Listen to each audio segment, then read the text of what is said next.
स्वागत है आपका एक और शानदार वीडियो के अंदर। मैं आयशा जान, फाइनेंस कोच।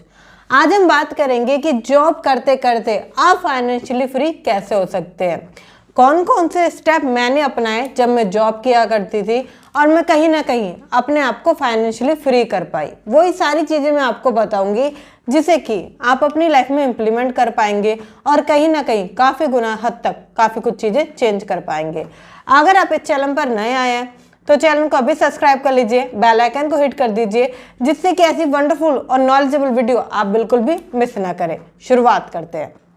देखिए, एक जो मिडिल क्लास पर्सन है वो किस लिए जीता है? खाने के लिए, राइट, या कमाने के लिए, या वो ज़्यादा मेहनत क्यों कर रहा है? अपनी ज़िंदगी में अच्छा जीने के लिए, थोड़ा सा बेटर करने के लिए, लाइफ स्टाइल को या अपने परिवार के लिए वो जी रहा है।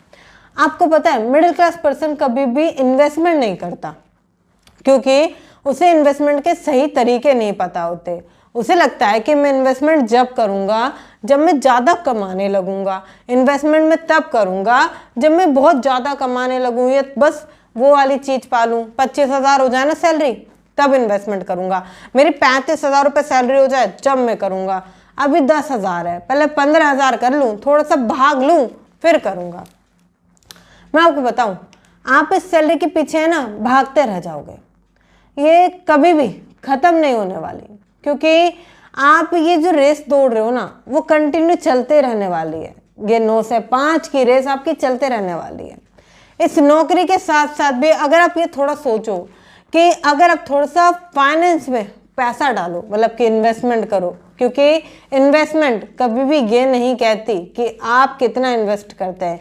इन्वेस्टमेंट ये कहती है कि आप कब इन्वेस्टमेंट करते हैं, क्योंकि इन्वेस्टमेंट में आप अगर ज़्यादा पैसा डालेंगे तो वो नहीं बढ़ेगी। इन्वेस्टमेंट तब बढ़ेगी जब आप थोड़ा सा लंबे समय तक उसे डालेंगे। कैसे, वो मैं आपको बताऊंगी अभी। देखिए, मैं आज इस सेशन को कम्प्लीटली बताऊंगी आपको कि कैसे आप नौकरी करते करते भी फाइनेंशियली फ्री हो सकते हैं। मतलब कि पैसों की दिक्कत है ना सर पे नहीं रहेगी, राइट। अच्छे से बताऊंगी। हो सकता है कि सेशन थोड़ा सा लॉन्ग हो बट क्लियर करके बताऊंगी आपको, जिससे कि हाँ आप बारीकी से अपनी फाइनेंशियल प्लानिंग कर सके और कहीं ना कहीं वो आज़ादी पा सके, पैसों की आज़ादी पा सके। देखिए, आपको पता है क्यों हमारा माइंडसेट ऐसा है? क्योंकि घर में कभी भी बात नहीं होती इस चीज़ की, ना हम परिवार में बात करते हैं। हम पैसे कमाने लगेंगे ना तो हमारे घर वाले खुश होंगे हमसे कि हम पैसा कमाना सीख गए, हम पैसा कमा रहे हैं, घर में 2 रोटी के लिए पैसा लेकर आ रहे हैं, घर चल रहा है, परिवार चल रहा है, हम अपने पैसों पे कहीं ना कहीं डिपेंड हो सकते हैं और हमने पैरों पर खड़े हो चुके हैं। फैमिली बहुत खुश है, मगर फैमिली कभी भी नहीं बोलेगी बेटे इन्वेस्टमेंट करो, पैसा जोड़ो, पैसा सेव करो। कोई कोई फैमिली में बोलेंगे कि थोड़ा बहुत पैसा बचा लो, बट ऐसा नहीं बोलेंगे कि पैसे को बढ़ा लो। क्योंकि देखिए, खाली अगर आप बचाते रहोगे ना तो बहुत सारे फंड आपके पास नहीं होंगे। जैसे कि रिटायरमेंट फंड आता है, बच्चों की पढ़ाई के लिए फंड हो गया, कल के लिए फ्यूचर प्लानिंग, ये सब कुछ नहीं होगा। सिर्फ होगा आपके पास, हो सकता है कि 1 लाख या ज़्यादा हो सकता है 1 लाख से भी 2 लाख इतने की सेविंग हो, थोड़ा बहुत गोल्ड पड़ाओ। अब कुछ लोग कहेंगे मैम हमारे पास तो 1-2 लाख क्या सेविंग तो बिल्कुल भी नहीं है। मैं जानती हूँ, क्योंकि नौकरी में पैसा बचता नहीं है। क्यों नहीं बचता? कई बार ऐसा होता है कि महीने के एंड में हमें गैस का बिल, बच्चों का पढ़ाई और बहुत सारे खर्चे इधर उधर से लेकर करने पड़ते हैं, और महीने का एंड बहुत ही दुख भरा चलता है, तंगी भरा चलता है। गलती आपकी नहीं है। गलती क्या है? क्योंकि आपको फाइनेंस की सही नॉलेज नहीं है। आपको नहीं पता कि पैसे को मुझे सही जगह डालना चाहिए था, ये क्या करना चाहिए था। मैं थोड़ा सा आपको एग्जांपल देती हूँ। सपोज आज आपकी उम्र 20 साल है, ठीक है, आप 20 साल के हो, आपने नई नई जॉब करना स्टार्ट करा है। अब आप क्या करोगे? आपसे कोई कहेगा कि इन्वेस्टमेंट करो, तो आप क्या करोगे? नहीं अभी तो टाइम है, जब मैं 25 साल का हो जाऊंगा ना तब करूंगा, जब मैं 30 साल का हो जाऊंगा ना मैं तब करूंगा, जब मैं सेटल हो जाऊंगा ना मैं तब करूंगा, मेरी शादी जब हो जाएगी ना तब एक जिम्मेदारी बढ़ जाएगी, मैं तब से करना शुरू करूंगा, या मेरी वो वाली पहले जॉब लग जाए, वो वाला एग्जाम क्लियर हो जाए, मैं तब से करूंगा। आपको भी बताऊंगी, जितना लेट आप इन्वेस्टमेंट कर रहे हो ना उतना ही आप ये समझिए घाटा कर रहे हो। करोड़ों का मुनाफा आप ये समझिए कि अपने हाथों से आग लगा रहे हो उसके अंदर। कैसे? वही बताऊंगी। देखिए, कुछ लोग ऐसे होते हैं कि जिन्हें लगता है कि मैं जब 30 का हो जाऊंगा ना, तो अगर मैं 1000 रुपये पर मंथ भी डाल रहा हूँ तो कोई दिक्कत नहीं है, मैं उसको 4000 रुपये डालूंगा, हाँ, और मेरा पैसा बढ़ेगा क्योंकि मैं ज़्यादा अमाउंट डाल रहा हूँ। तो ये जो पिछले महीने के, ये पिछले सालों का था ना, वो सभी कवर हो जाएगा। मैं 1000 रुपये नहीं 4000 रुपये डालूंगा, अब मेरा पैसा बढ़ेगा। कुछ लोग ऐसे होते हैं कि 40 साल तक की उम्र में अपनी पढ़ाई करते करते, जॉब करते करते, सेटल होते होते भाग रहे हैं, बस भाग रहे हैं, 40 साल हो गए। उन्हें लगता है कि अब 60 साल तक की उम्र तक क्यों ना मैं थोड़ा प्लान कर लूँ, तो वो 20 साल की प्लानिंग करते हैं, ठीक है, 60 तक। और उन्हें लगता है कि अगर मैं 10,000 रुपये अब पर महीना डालूंगा तो मेरा पैसा ज़्यादा बढ़ेगा। कुछ लोग ऐसे होते हैं जिन्हें लगता है 50 साल उम्र हो गई, शायद मैं 10 साल और जी लूँ, तो चलो अब मैं पैसे डाल देता हूँ, मगर अब मैं पैसे 50,000 रुपये के लगभग डालूंगा क्योंकि मेरे पास पैसा ज़्यादा है और 10 साल में वो पैसा कई गुना बढ़ जाएगा। मैं आपके सामने कैलकुलेट करके बताऊंगी। सपोज मैं स्क्रीन पर आपको लेकर चलती हूँ अपनी, ठीक है, आपको और क्लियरिटी से मैं और बारीकी चीज़ें बताऊंगी जिससे कि आपको और क्लियर हो पाएगा कि क्या क्या हम गलती करते हैं जिसकी वजह से हम एक अच्छा मुनाफा खो देते हैं। और मिडिल क्लास पर्सन को ये चीज़ें कोई बताता नहीं है क्योंकि ये चीज़ें कहीं भी पढ़ाई नहीं जाती, समझाई नहीं जाती। इस वजह से मैं आपके सामने लेकर चलती हूँ। आई होप मेरी स्क्रीन आप सभी को शो हो रही होगी। SIP कैलकुलेटर की तरफ चलते हैं, ठीक है। SIP कैलकुलेटर आप अपने फ़ोन में ऑन करना, पता चल जाएगा। सबसे पहला ही लिंक ओपन कर लेते हैं। सभी लिंक समान होते हैं, बट जो फर्स्ट पे आ रहा है जनरली हम वही ओपन करते हैं, ठीक है। सपोज अभी मैं एग्जांपल लेती हूँ अमित का, रैंडम एग्जांपल है, नाम ले रही हूँ सिर्फ अमित का। अमित की उम्र है 20 साल, उसने अभी नई नई जॉब करनी स्टार्ट करी है और मात्र उसकी जो छोटी सी जॉब है वो 10,000 रुपये की है, ठीक है। उसने कहा कि मैं अब 10,000 रुपये बचाऊंगा, मगर नहीं, मेरे को तो सारा खर्चा देना है, सब कुछ देना है, मैं बचा नहीं पाऊंगा, मगर हाँ 10% या इतना सा तो बचा सकता हूँ कि 1000 रुपये बचा लूँ। मतलब कि 10,000 रुपये की सैलरी में वो 1000 रुपये बचाने वाला है। अगर मैं कहती हूँ कि वो SIP में अपने 1000 रुपये डालता है, ठीक है, हमें रिटर्न, एक संभावित रिटर्न हम 15% मान के चलते हैं, ठीक है, और 60 साल तक का मान के चलते हैं, जो उसकी एक रिटायरमेंट की उम्र है 60 साल, ठीक है। अमित की उम्र 60 साल हम मान के चल रहे कि वो वहाँ तक प्लानिंग करने वाला है और अभी उम्र 20 साल है। तो लगभग अगर 60 में से 20 अगर आप माइनस करोगे, 60 में से 20 घटाओगे, तो आपके पास 40 बचेंगे, मतलब कि 40 साल, ठीक है। ये इन्वेस्टमेंट लगातार हर महीने चलने वाली है 40 सालों तक। कितने? मात्र 1000 रुपये पर मंथ, ठीक है। आपके सामने सीधा मैं यहाँ पर 40 साल कर देती हूँ। इसको लिखना नहीं तो देखना, गौर से देखना, चीज़ों को समझना, ठीक है। 1000 रुपये की पर मंथ की इन्वेस्टमेंट है, ठीक है।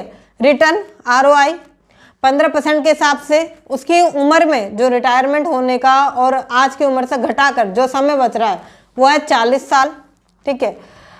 जो इन्वेस्टमेंट अमाउंट है वो है 4,80,000 रुपये, ठीक है।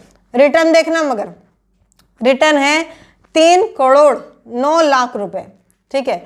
और जो उसके टोटल वैल्यू से मिल रही है 3,14,00,000 रुपये। यहाँ पर रिटर्न सबसे ज़्यादा देखने को मौका मिल रहा है इस टाइम के पीरियड के अनुसार। मात्र 4.5 लाख रुपए ही जमा हुआ है, लगभग 5 मान लेते हैं, मगर यहाँ पर जो उसको रिटर्न मिल रहा है वो 3 करोड़ रुपए का मिल रहा है, 3CR का। इसको आप लिख लीजिए, ठीक है। अब इसको और क्लियर मैं आपको करके बताऊंगी और बारीकी से बताऊंगी, ठीक है। यहाँ आप लिख सकते हैं कि यहाँ उसे 3 करोड़ रुपए का प्रॉफिट मिल रहा है, ठीक है। आप करते हैं जो हमारा अगला पर्सन है उसकी इन्वेस्टमेंट की बात करते हैं।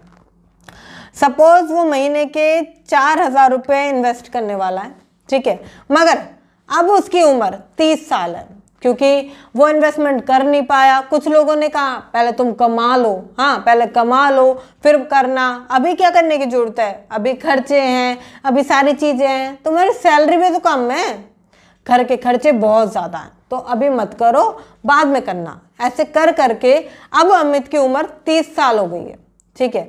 अब वो सोचता है कि मैं इन्वेस्टमेंट करूंगा, ओके। देन उन्होंने सोचा कि क्यों ना अब मैं 1000 रुपये से पहले करता, मगर अब मैं 4,000 रुपये से करूंगा, ठीक है। पर मंथ का अमाउंट 4,000 रुपये, ठीक है। ROI रिटर्न इन्वेस्टमेंट हमारी 15% के हिसाब से मान के चलते हैं, ठीक है। बट अब टाइम पीरियड जो है उसको बताती हूँ मैं आपको। अब उम्र जो हो गई है वो 30 साल हो गई है अमित की उम्र, और वो 60 साल तक प्लान कर रहा है, मतलब कि अब 60 - 30 होगा। 60 में से आप 30 घटाएंगे तो 30 बचेगा, मतलब अब उसके पास जिंदगी के 30 साल बाकी हैं, ठीक है।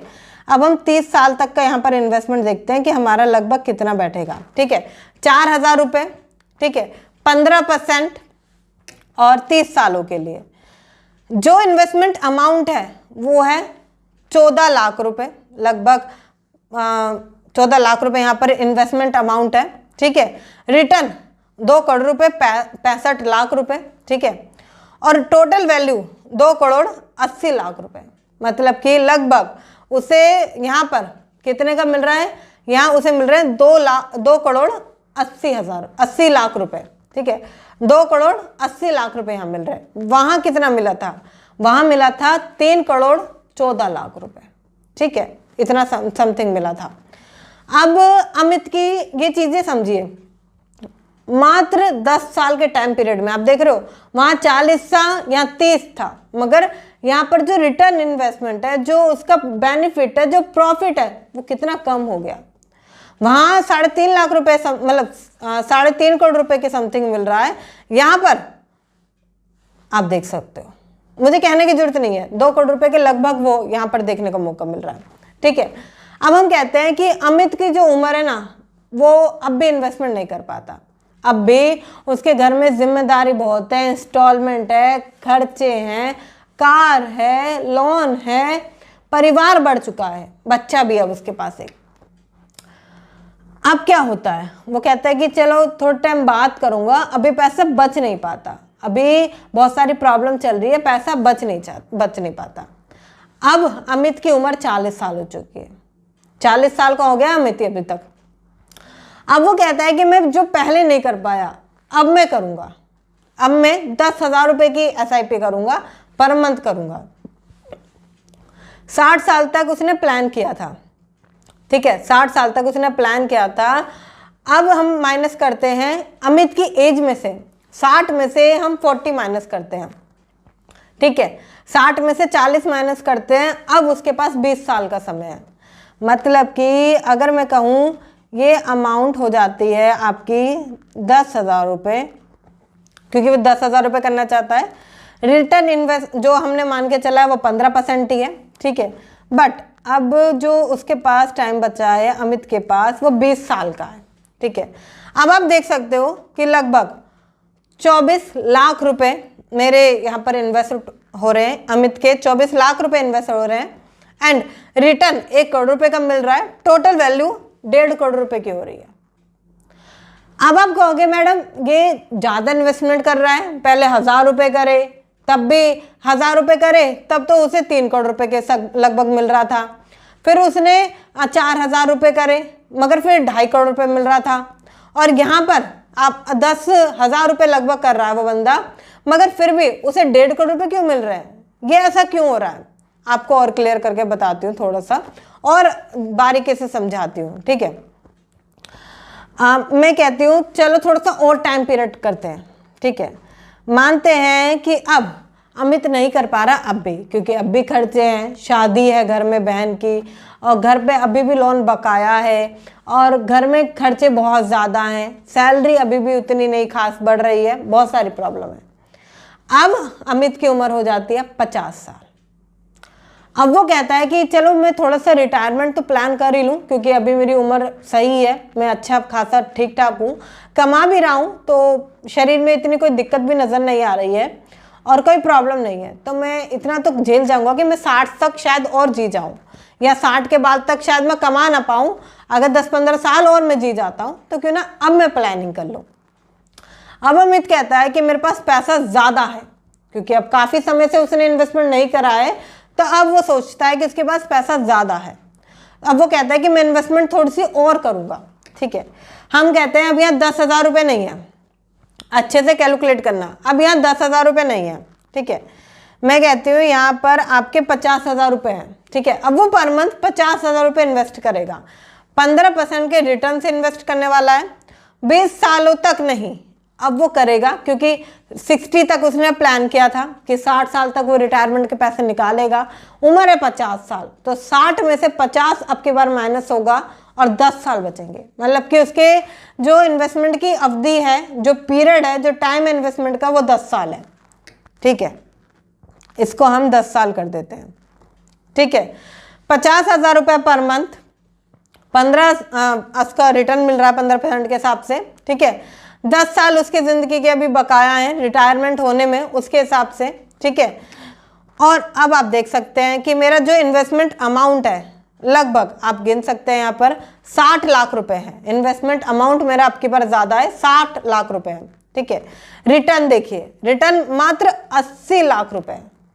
मतलब कि जितना मैंने इन्वेस्ट कर रही हूँ उसी के लगभग रिटर्न है, बस बहुत ही आसपास है। मात्र 19 लाख रुपए का फायदा है बस। ठीक है, रिटर्न बहुत कम है। और यहाँ पर जो मेरी वैल्यू हो जाती है 1,40,00,000 रुपए, मतलब कि लगभग 10 लाख रुपए और घट गए, क्योंकि वहाँ 1.5 मिल रहा था, यहाँ पर 1,40 मिल रहा है। मतलब कि और 10, यहाँ पर 10 लाख रुपए मेरे घट गए। क्यों? क्योंकि मैंने यहाँ टाइम को घटा दिया। देखिए, मैं आपको अगर क्लियरली बताऊं तो मैं इसमें क्या कहना चाहती हूँ। इन्वेस्टमेंट में कभी मायने नहीं रखता कि आप इन्वेस्टमेंट कितनी ज़्यादा कर रहे हैं। हाँ, इन्वेस्टमेंट में कभी ये चीज़ मायने नहीं रखती कि आप इन्वेस्टमेंट कितना ज़्यादा कर रहे हैं। मायने ये रखता है कि आप कब कर रहे हैं। अब आप देखिए, पहले सिनेरियो में क्या हुआ कि जो उसकी रिटर्न इन्वेस्टमेंट की अमाउंट थी वो लगभग उसकी 3,14,00,000 के समथिंग बैठ रही थी। ठीक है, 3,20,00,000 रुपए। बट थोड़ा सा कम होते ही वो अमाउंट 280 हो गई, थोड़ा सा और कम होते ही वो 1.5 हो गई, मतलब कि 1.5 करोड़ रुपए, और कम होते ही वो 1,40 हो गई। मतलब कि आप जितना लेट इन्वेस्टमेंट कर रहे हैं उतना ही बेकार है, क्योंकि जितना लेट आप इन्वेस्टमेंट कर रहे हैं उतना ही आप अपना जो प्रॉफिट है, जो रिटर्न है, जो कंपाउंडिंग है, वो खत्म कर रहे हैं। वो कहीं ना कहीं आप देख रहे हो, जहां पहले 40 साल में मात्र 1,000 रुपए से, यहाँ देखो अमाउंट भी बढ़ाई उस पर्सन ने, 4,000 रुपए करे, फिर भी उसको ज़्यादा बेनिफिट नहीं मिला। 4,000 रुपए करने पर उसे 280 मिल रहे थे। मतलब कि अगर वो 1,000 रुपए करता तो और कम मिलते, मगर फिर उसने कहा कि 10,000 रुपए करता हूँ, तो आपको लगा कि अब बढ़ेगा, फिर भी नहीं बढ़ा। और उसने लास्ट में 50,000 रुपए भी कर दिए, आपको लगा अब तो बढ़ जाना चाहिए, 50,000 रुपए पर मंथ कर रहा है, फिर भी नहीं बढ़े। क्यों? क्योंकि जो इन्वेस्टमेंट है ना वो कंपाउंडिंग से बढ़ती है। असली पैसा है ना ये टाइम पीरियड में बढ़ता है। आपकी जितनी कम उम्र है ना, आपको उतना जल्दी इन्वेस्टमेंट करना चाहिए। ये समझिए, अगर आप इन्वेस्टमेंट नहीं कर रहे अभी तो बहुत बड़ी गलती कर रहे हैं। आपकी उम्र हो सकता है अभी 20 साल हो, 25 साल हो, 30 साल हो, बहुत अच्छा टाइम है, आपको इन्वेस्टमेंट अभी करना चाहिए। अगर आप थोड़ा सा भी लेट करते हो ना तो ये समझो कि आप करोड़ रुपए का मुनाफा, वो बेनिफिट, वो खोने वाले हो। क्योंकि कंपाउंडिंग है ना, कंपाउंडिंग का मतलब होता है पैसा बढ़े बढ़े बढ़े, उसमें मायने नहीं रखता। कंपाउंडिंग हमेशा ये कहती है कि भले ही तुम मुझे पैसा कम दो मगर टाइम ज़्यादा दो, भले ही तुम मुझे पैसा कम दो मगर टाइम ज़्यादा दो। अगर तुम मुझे टाइम कम दोगे, पैसा ज़्यादा दोगे तो मैं कुछ कर ही नहीं पाऊंगी। कंपाउंडिंग हमेशा आपको कहती है।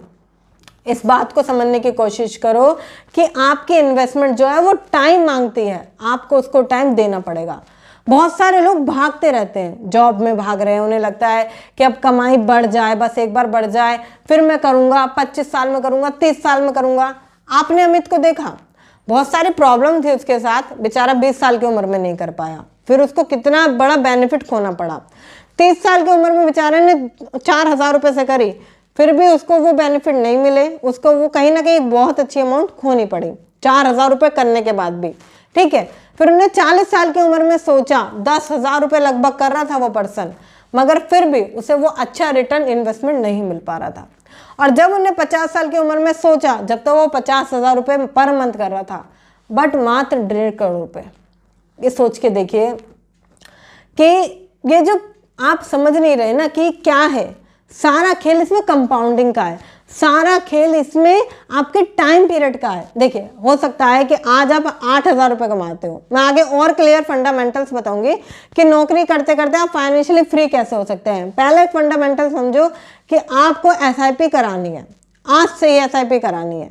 आपकी उम्र कितनी भी है, ये मत सोचिए 35 हो गई, 15 हो गई, सॉरी 35 हो गई या 25 हो गई, ये मत सोचिए। आज आपकी उम्र जितनी भी है उतने से ही कीजिए, ठीक है। अभी से स्टार्ट कीजिए। एक एसआईपी मात्र 500 रुपये पर मंथ या 1,000 रुपये पर मंथ की जरूर डाल दीजिए, जिससे कि आपका फ्यूचर कल सिक्योर हो सके। 60 साल बाद जब आप रिटायरमेंट प्लान करो तो एक अच्छी अमाउंट आपके पास हो, बहुत अच्छा पैसा आपके पास हो, ठीक है। अगला अगर मैं बात करूं तो आता है आपका, आप कहते हो कि मैम मेरी सैलरी 10,000 रुपये है, 8,000 रुपये है। देखिए, 10,000 हो या 8,000 हो, महीने के 200 रुपये, 500 रुपये, 400 रुपये तो बचा सकते हो। देखो, इतना तो बचाना ही पड़ेगा। अगर इतना नहीं बचा सकते ना तो फाइनेंशियल फ्रीडम ये सारी चीज़ें मत सोचो, या तो बचा लो या एक्स्ट्रा कमा लो। अगर 400-500 रुपये भी एक्स्ट्रा कमाओगे पर मंथ और ये सोचते हो कि उस पैसे को मैं इन्वेस्ट करूँगा, तो उसको बचा लो, या आप थोड़ा बहुत जो भी कमा रहे हो उसमें से बचा लो। देखो, समझो इस बात को कि आपको पैसा बचाना ही पड़ेगा। 200 रुपये, 300 रुपये, 500 रुपये बचाओगे तभी तो कुछ कर पाओगे। देखो, फाइनेंशियल फ्री का मतलब ये नहीं होता कि अब काम नहीं करना है। फाइनेंशियल फ्री का मतलब कुछ लोग ये समझते हैं कि अब काम नहीं करना है, अब बिल्कुल जिंदगी आराम की पानी है और ये समझो मजा ही मजा। काम नहीं करोगे ना तो पड़े पड़े सड़ जाओगे, दिमाग खराब होने लगेगा। पूरे दिन क्या करोगे ये सोचो। अभी दोस्तों यारों के साथ चले जाते हो, थोड़ी देर ही जाते हो, फैमिली में चले जाते हो, मगर काम नहीं करोगे, प्रॉपर काम नहीं करोगे तो कब तक बाहर जाओगे, कब तक बैठ के खाओगे, कब तक रेल चलाओगे, कब तक? एक समय में तो पक जाओगे, थक जाओगे। फाइनेंशियल फ्री का सीधा मतलब ये होता है कि भाई मैं पैसों की जो एक परिस्थिति है उससे दूर हूँ, मुझे कोई दिक्कत नहीं है, मैं पैसे से बिल्कुल फ्री हूँ। इतना पैसा मेरे पास है, मतलब कि पैसों की टेंशन नहीं है, मैं मेंटली फ्री हूँ, पैसों की टेंशन से फ्री हूँ। अब मुझे पैसा कमाने के लिए काम नहीं करना है। फाइनेंशियल फ्री का मतलब ये होता है। देखो, आपको ये छोटी छोटी चीज़ें समझनी पड़ेगी। हो सकता है आप जब बीमार हो जाओ, हो सकता है थोड़े टाइम बाद आप बीमार हो जाओ, कोई प्रॉब्लम आ जाए घर में, ऐसी स्थिति आ जाए, तो अगर आप फाइनेंशियली फ्री हो तो किसी चीज़ की आपको चिंता नहीं लेनी पड़ेगी। देखो, आपको ये समझना पड़ेगा कि किसी के पास अगर 6 महीने तक का पैसा है तो वो फाइनेंशियली फ्री है। उसके पास ये टेंशन नहीं है कि घर में अगले महीने बच्चों की स्कूल की फीस कहाँ से जाएगी, रेंट कहाँ से जाएगा, आटा खत्म हो गया है घर में, खाना कहाँ से आएगा। आप ये समझो एक फंड बनाओ। देखो, बहुत सारे लोग फंड तैयार नहीं करते। ये समझो कि आज अगर आपका महीने का खर्चा 10,000 रुपये है तो आने वाले 6 महीने तक 60,000 रुपये आपके बैंक में होने चाहिए। आने वाले एटलीस्ट 6 महीने तक आपकी फैमिली सर्वाइव करे, आपकी फैमिली सेफ रहे। अगर आपके खर्चे महीने के 30,000 रुपये है ना तो 6 महीने तक इतना पैसा बैंक में रखो कि कोई दिक्कत ना हो। 30,000 है, 20,000 है, उसकी अमाउंट रखो ना। अगर 5,000 भी मैं कहती हूँ महीने का खर्चा 5,000 है, 6 महीने के हिसाब से 30,000 रुपये बैंक में रखो। जितना भी आपका खर्चा है, रेंट, ये सारे खर्चे मिलाकर। क्योंकि इस चीज़ को समझने की कोशिश करो कि आज इन चीज़ों को नहीं समझोगे ना तो कल पछतावा होगा, कल आप दुखी रहोगे, क्योंकि आपको वो पैसा कमाना पड़ेगा। मैं आपको बताऊं, मेरे फूफा जी हैं, आज उनकी उम्र 60 साल है, ठीक है, बट वो फिर भी कमा रहे हैं क्योंकि उन्होंने कभी रिटायरमेंट प्लान नहीं करा, उन्होंने कभी इमरजेंसी फंड तैयार नहीं करा, उन्होंने कभी भी खुद के लिए नहीं सोचा, पैसा नहीं बचाया। बहुत ही कम पैसा है। अभी लड़की की शादी होने जा रही है, लगभग 2-3 साल बाद लड़की शादी के लायक हो जाएगी और शादी होने के टाइम पर उनके पास पैसा नहीं होगा क्योंकि उन्होंने कभी प्लान नहीं किया। अब उन्होंने पता है क्या प्लान कर रखा है कि मेरी उम्र 60 साल है, अगर कंपनी मुझे अभी नहीं निकाल रही, मैं रिक्वेस्ट करूंगा तो शायद 5 साल और ना निकालेगी, तो मैं 65 साल की उम्र तक इतना तो कमा ही लूँगा कि थोड़ा बहुत पैसा लड़की के नाम कर दूंगा और जितनी भी ज़िंदगी मेरी चली जाएगी। मतलब कि अभी की उम्र तक वो कमा रहे हैं कंटिन्यू। आप देख रहे हो सकता है 20 साल 25 साल की उम्र में उन्होंने कमाना शुरू किया और इतने लंबे पीरियड तक वो कमाए जा रहे हैं, वो रेगुलर जॉब को करे जा रहे हैं बिकॉज वो मजबूर है। उन्होंने कभी ऐसा सोचा ही नहीं कि मुझे आज़ादी, मेरे को पैसों की आज़ादी होनी चाहिए, मेरे को ये प्रॉब्लम नहीं होनी चाहिए, मुझे रिटायरमेंट फंड तैयार करना है, कभी नहीं सोचा। देखो बहुत सारे लोग हैं ना ऐसे सोचते नहीं है, आपको सोचना चाहिए, सोचना पड़ेगा। आज के टाइम पर अगर आप सोचोगे नहीं ना तो ये सारी चीज़ें बहती चली जाएंगी हाथ से और टाइम चला जाएगा। इन्वेस्टमेंट हमेशा आपसे टाइम मांगती है। ये जो एसेट है ना ये आपके पास होना चाहिए, बहुत सारे लोगों के पास होता नहीं है कि एसेट क्या होता है। सपोज अगर मैं कहूँ आपको मैं 1 करोड़ रुपए मिल जाते हैं कहीं से, ठीक है, कहीं से भी 1 CR आपको मिल जाता है, तो सबसे पहले क्या करोगे? अब कुछ लोग कहेंगे मैं कार खरीद लूँगा, घर खरीद लूँगा, या मैं अपने सारे सपने पूरे कर लूँगा, मैं 1 करोड़ रुपये का वो ले आऊँगा, ये ले आऊँगा, आईफोन ले आऊँगा, हर चीज़ ले आऊँगा। अगर हर चीज़ ले आओगे तो जब 1 करोड़ रुपये बचेगा कहाँ? आप करोड़पति कैसे होगे? सोच के देखो, आप करोड़पति कैसे होंगे अगर आपके पास पैसा बचेगा ही नहीं तो? इसका सीधा मायने ये है बिकॉज आपको मैनेजमेंट नहीं आता, आपको पैसे का मैनेजमेंट नहीं आता, आपको नहीं पता कि एसेट बचाए कैसे जाते हैं, आपको नहीं पता कि पैसे को सेव करना होता है, सैलरी के मैनेजमेंट को, फाइनेंस के मैनेजमेंट को समझना पड़ता है। क्योंकि बहुत सारे लोग इस चीज़ों को समझते नहीं है, ना समझ पाने के कारण वो ये प्रॉब्लम फेस करते हैं, कहीं ना कहीं उनको ये दिक्कतें आती रहती है। देखो मैं आपसे कहूँ एक बहुत छोटी सी चीज़, आज के टाइम पर आप जितना भी कमा रहे हो आप उसी में अमीर बन सकते हो, उसी में आप कई गुना पैसा बचा सकते हो, पर छोटी छोटी चीज़ों को समझने की ज़रूरत है, इन चीज़ों को बनाने की ज़रूरत है। कहीं ना कहीं जो आप चीज़ें बेकार कर रहे हो उसको समझने की ज़रूरत है। देखिए अगले अगर मैं रूल की बात करूँ तो आता है 50-30-20। 50-30-20 रूल क्या कहता है? जितना भी आप कमाते हो, ठीक है, उसमें से 50% पैसा आप अपनी नीड के लिए निकालिए, अपनी ज़रूरत के लिए निकालिए। 30% पैसा अपनी डिज़ायर पूरी करने के लिए निकालिए। 20% पैसा आप अपनी सेविंग करने के लिए निकालिए। जो पैसा आप कहीं ना कहीं ख़राब करने के लिए सोच रहे हो उस पैसे को आपको बचाने की ज़रूरत है, क्योंकि बहुत सारे लोग इस चीज़ को समझते नहीं हैं। इस चीज़ को समझने की कोशिश करो कि 50-30-20 के हिसाब से आप अपनी महीने की कमाई बांटो। हो सकता है कि आपके ऊपर रेंट हो तो वो 50% में ही जाएगा, बच्चों के स्कूल के खर्चे हो 50% में जाएंगे, आपके ग्रोसरी के खर्चे हो 50% में जाएंगे, जितने भी बड़े खर्चे हैं ना 50% में जाएंगे। 30% में आपको अपनी डिज़ायर पूरी करनी है। देखिए हो सकता है घूमने का सपना हो, बहुत अच्छी जगह खाने का सपना हो, कहीं जाने का सपना हो, कुछ पहनने का सपना हो, तो कमा किस ले रहे हो?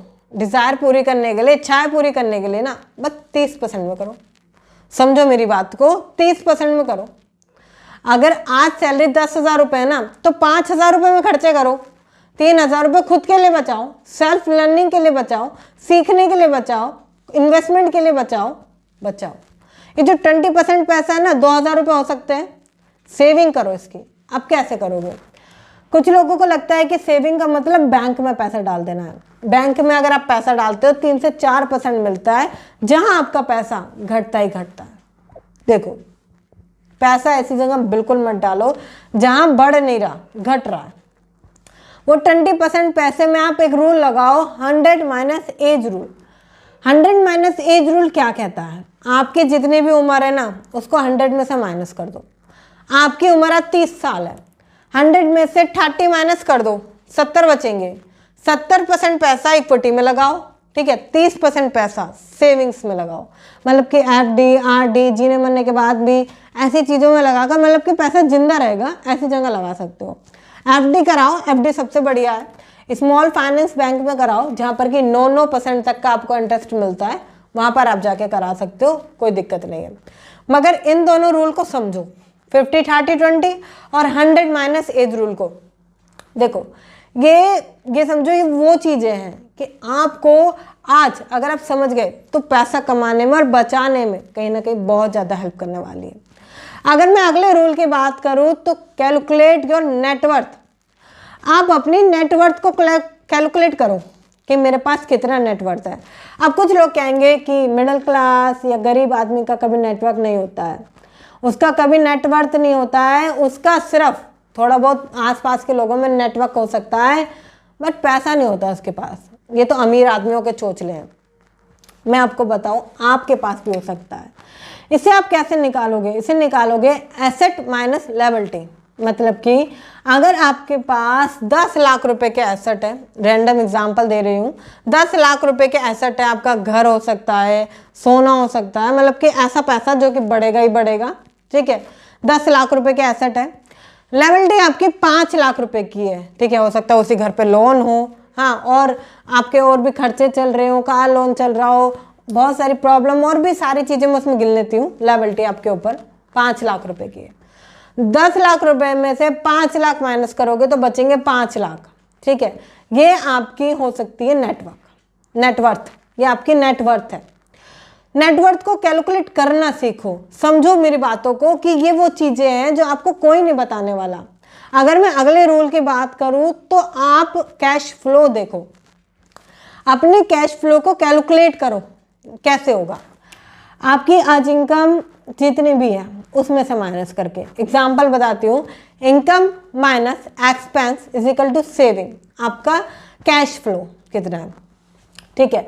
आपकी इनकम 30,000 रुपये है, ठीक है। उसमें से आपके जो खर्चे हैं वो मान लेते हैं 20,000 रुपये, ठीक है।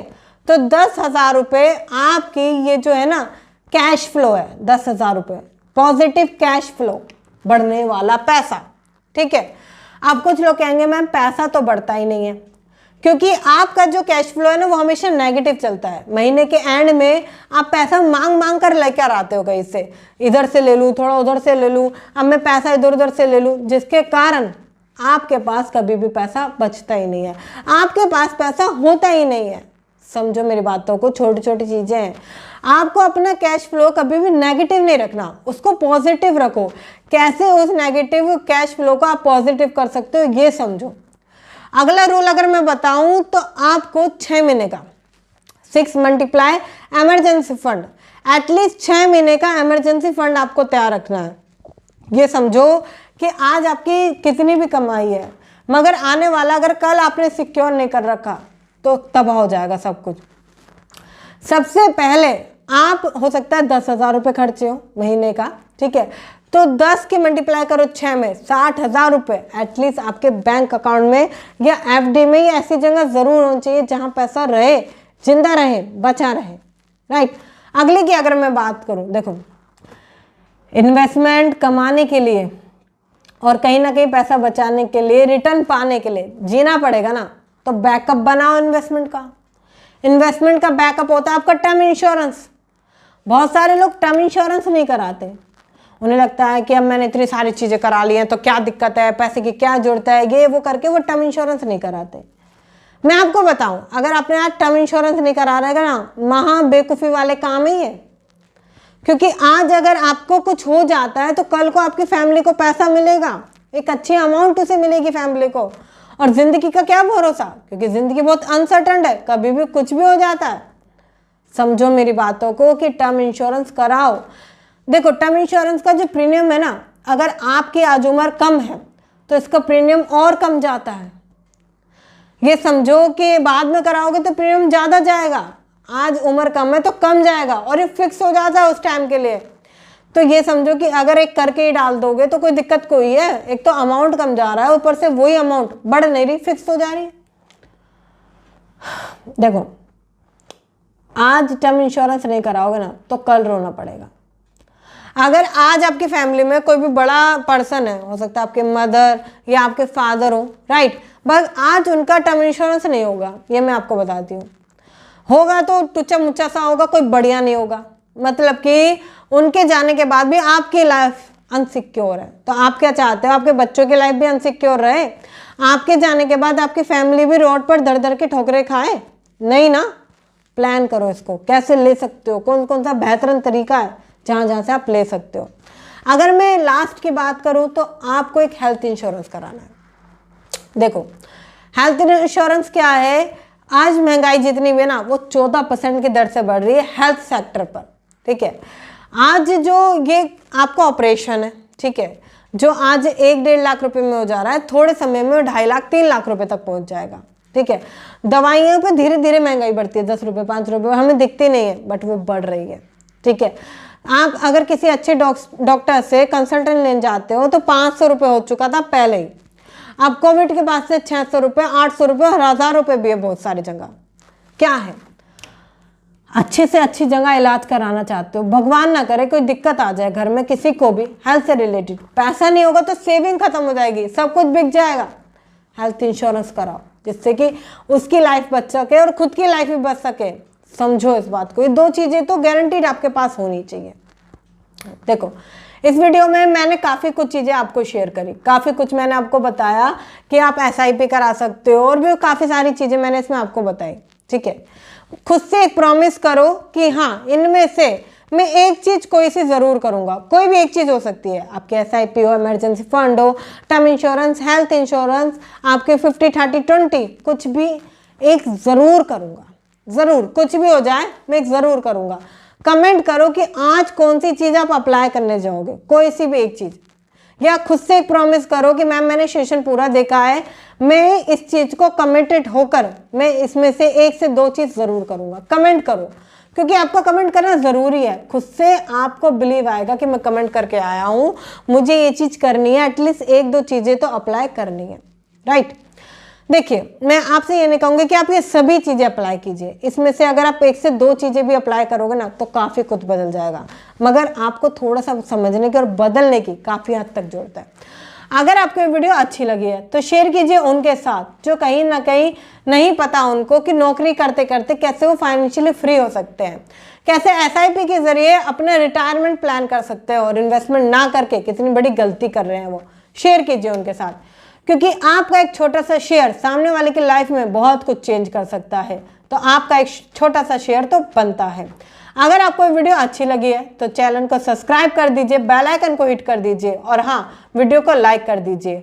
और अभी तक अगर आप मेरे इंस्टाग्राम पर मेरे साथ कनेक्ट नहीं हुए हैं तो डिस्क्रिप्शन में आपको लिंक मिल जाएगा, आप मुझे इंस्टाग्राम पे फॉलो कर सकते हैं। बहुत जल्दी मैं ऐसी सीरीज आपके लिए लेकर आने वाली हूँ जो कि आपको शॉर्ट में ही बहुत कुछ सिखा कर जाएगी, तो आप मुझे इंस्टाग्राम पे फॉलो कर सकते हैं। मिलते हैं फिर किसी सेशन में, फिर किसी अच्छे टॉपिक के साथ। तब तक के लिए थैंक यू सो मच।